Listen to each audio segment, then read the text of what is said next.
Brandon, it's so great to be here with you today. It's a pleasure. I'm having so much fun right now. Me too, honestly.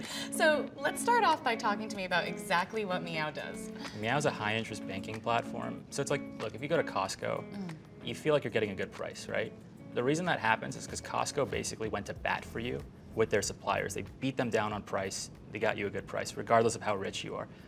What if someone applied that to business checking accounts? So that's what we're doing. We beat down banks, our banking partners, on price, and what we do is anyone who onboards to Meow to get a business checking account, they can feel like they're getting a really good interest rate through the platform.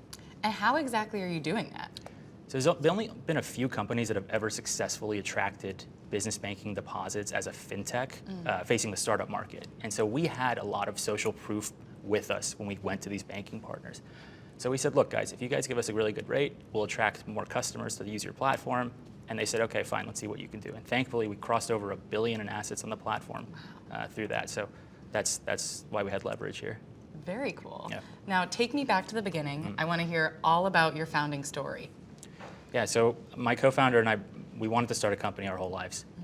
Thankfully, COVID came around and it was a little bit easier to raise funding. We didn't know any VCs. He quit his job at Facebook. He just moved into an apartment with me. We just started coding nonstop, yeah.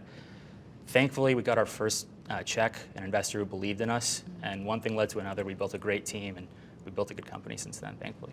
Very cool. Yeah. What was it like, switching into entrepreneurship and taking on that challenge for the first time?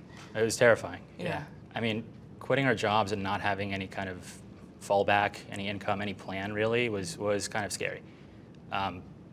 It was like the abyss. It's like staring into the darkness and not knowing what's there. And we just kind of coded our way out of it. And thankfully, we could see a light at the end of the tunnel, which was just our first customer and our first angel check. Was there a moment for you where you thought like, hey, I think that this risk is actually going to pay off? You have this kind of blind confidence in yourself and your team, but that kind of abyss never quite goes away. Elon Musk talks about how a startup is staring into the abyss and chewing glass, and then eventually it's just chewing glass.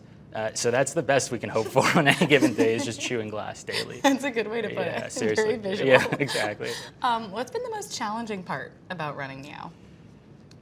Challenging part is we're trying to do everything with the leanest team possible. So when we crossed $1 billion in assets on the platform, Meow Technologies Inc., we were 12 people. That leads to problems, but it leads to opportunities. I mean, being so lean, every dollar we save, we can feasibly pass back to our customers, but that means we're constantly underwater. So we have to figure out how to further automate, make this like the most efficient platform possible. That's really the challenge for us. Speaking of automation, how are you thinking about AI and how that's going to play a role in your business, if at all? Yeah, AI there's a lot of hand-waving about AI, but one thing it certainly does is it roots out inefficiencies. And that can lead to cost savings. Maybe an entire department can be replaced by software. And if you can do that in financial services, then you can give small businesses the opportunity to earn meaningful yields that maybe it wouldn't have been profitable to onboard them without that kind of innovation. So we're definitely looking at it from that perspective. Have you started using it at all, or is that kind of a future thing for you? We're getting pitched on it daily, Sure. as you can imagine. Like the money's flying for AI. Yeah. But yeah, we're kind of like in the medium stages with a couple firms right now, which is pretty exciting. Very cool. Yeah. So speaking of getting pitched and money flying, Yeah. I definitely want to hear about your fundraising journey. Walk me through that and where you're at today. Yeah, so we've raised $30 million to date about. This is our first company, and that's kind of a high number for a first-time founder with my co-founder, Bryce. So the hardest part was getting the first check, because when you don't know any VCs, every VC is basically looking for social proof. Yeah. Like, who else is invested in you? You don't have a good answer for that when you're starting out. Right. So you have to find that one VC who believes in you before anyone else does, and that's super rare. That was a guy named Charlie Songhurst for us. And one thing led to another. When people saw Charlie invested, then it's like, okay, maybe I can invest too. And then it kept going, and thankfully we raised some money, and we can do some big things with it, I think. What was your pitch, or what do you think got Charlie to actually say, like, all right, I'll give these guys a chance? Well, he was a history nerd like me, so I was just pitching on like the history of money and things you would never put in a pitch. Right. But thankfully he understood what I was trying to communicate behind the scenes. Like there's a real business here to be done. So if I didn't get a smart person like him on the call, like it would have gone the way of every other VC I talked to before that. Definitely. Yeah. And what has fundraising afforded you? What have you been able to do because of it? Yeah, it allows us to make 5, 6, 7-year bets. So we have like 10 plus years of runway, right? Like we're very conservative with our money. And what Jeff Bezos talks about is when your company makes bets that are in the 4, 5, 6-year range for an ROI, you're not really competing with anyone. Everyone's kind of thinking quarter to quarter, year to year. But if I can make a long-term bet that pays off in 6 years, think about the magic we can create as a business, the value we can create to maybe underserved communities, underserved businesses. That's what I'm getting excited about. So. That's great. Talk to me about your customers. Who are they? How many do you have? And if you're able to name any, would love to hear them. Yeah, so we've traditionally served the startup market, like seed to Series D.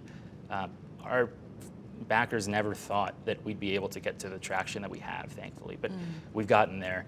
And now I really believe in this vision of keeping our costs so low that we can serve the smallest businesses that would not get attractive rates elsewhere because their deposit sizes aren't enough. So we're going down market basically to small businesses, getting profitable on them too, and that's going to open up the door to, I hope, every business in America basically using the platform. Can you talk to me a bit about your competition? Who are they and what sets you apart from them? It's a good question. So something that resonated with us, my co-founder told me, look, we should never focus on the competition. Jeff Bezos says if you obsess over the customer, you don't even need to think about your competitors at that point. So we do, there are major banks that are competing with us. There are major fintechs that are competing with us like ourselves that have $14 billion valuations, $100 billion valuations, thousands of people. And we're sitting here at 15, going head to head with them. But we just focus on the customers and they kind of guide us to the right path anyway. So we try not to think about competitors that much. That makes sense. Yeah. And you said you focus a lot on startups. Yeah. How was it earlier this year with the whole Silicon Valley Bank collapse? What did that mean for you and your business? Seriously, yeah. When SVB collapsed, we saw more than $500 million in inflows to our platform. Wow. Yeah, so that was crazy. We were on like 2 phone calls at once for most of the day. It was a scary situation for a lot of people. And I remember I saw a prominent VC, make a LinkedIn post or something that said, this is so ridiculous. People are concerned about Silicon Valley Bank and they're moving to a fintech called Meow. And yeah, we're not a bank, obviously, we're a fintech, but that was kind of what put us on the map, is we were there, we helped a lot of customers get bank accounts through our banking partners at that point. How did you pitch these startups that had just kind of lost everything? Did you reach out to them? Did they find you? Yeah, so it was in the panic mode that a lot of them reached out to us. I mean, we're never going to see an event like that from our company's perspective, where it's just inbounds constantly. I mean, we were not sleeping, honestly. It was like 3 hours of sleep that night. I had a terrible cold. It was a terrible time to get a cold, yeah. Of course. But it was just, people were looking for lifeboats at that time. They were scared about losing their money, and that's a terrifying situation. I don't want anyone to ever feel like that again.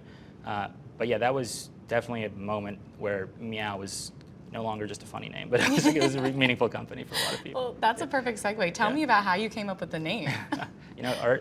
The investors who passed on us, they said we would never see $1,000 come to Meow. We'd never see 100,000 with the name Meow. And we're over $1 billion on the platform. I still get questions about the name, like, it's a happy, high ceiling. There's dopamine in the name. Yeah. When you say it, it just makes you happy. And if I was going for like a single or a double, I would have named it something more boring, right? But Bryce and I wanted to be a household name with unlimited potential. And why not just pick the happiest, highest ceiling name you could think of? Do you love cats? Is that why? I'm a dog person. That's the crazy thing, yeah.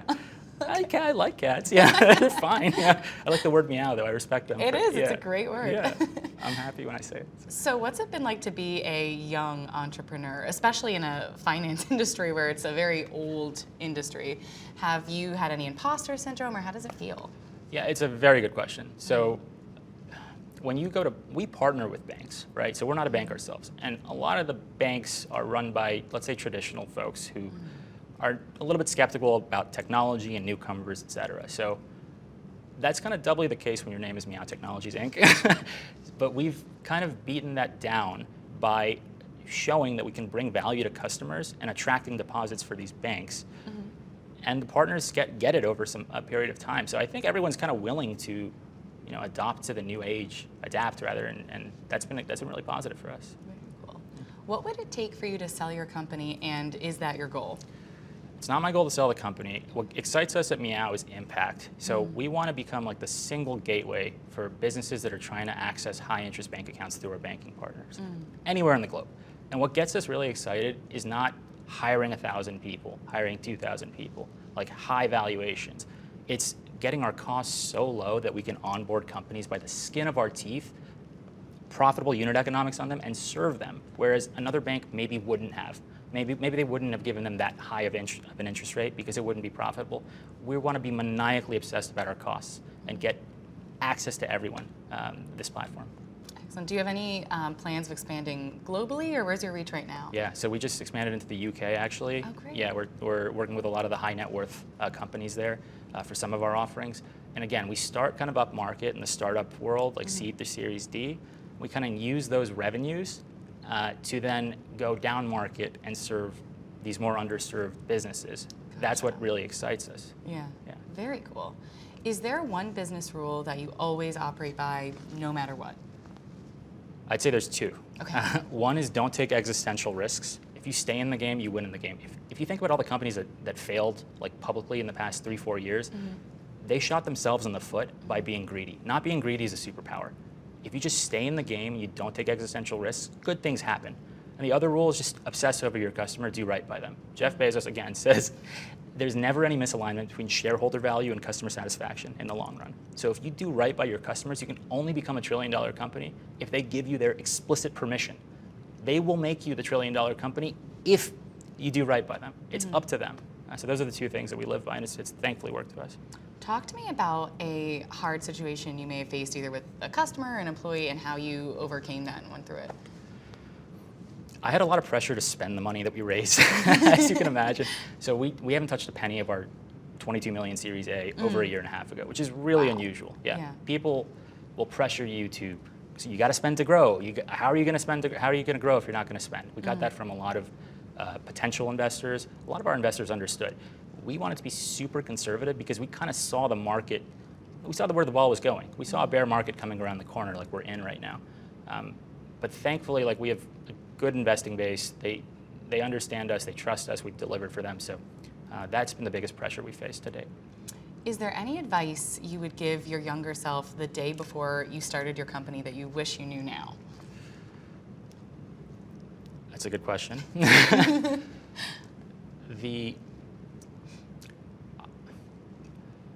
I would say there's a difference between working hard and working smart.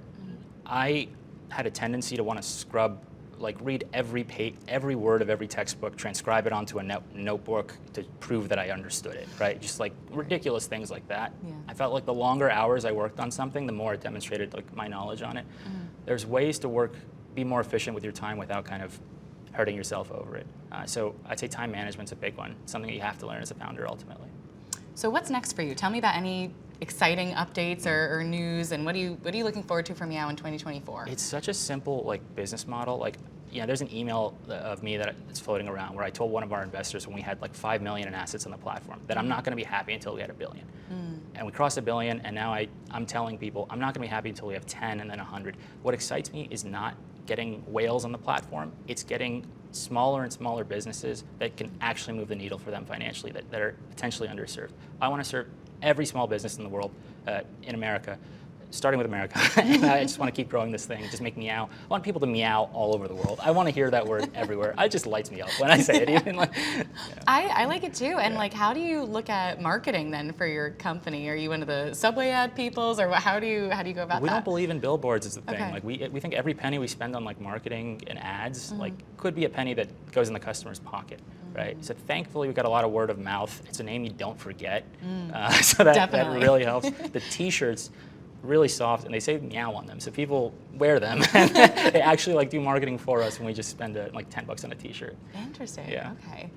And what would you like your legacy to be? Honestly, if we at the company, we just want to make an impact. We just want more people we just get excited when people use the product, right? Yeah. And there's 30 million small businesses in America.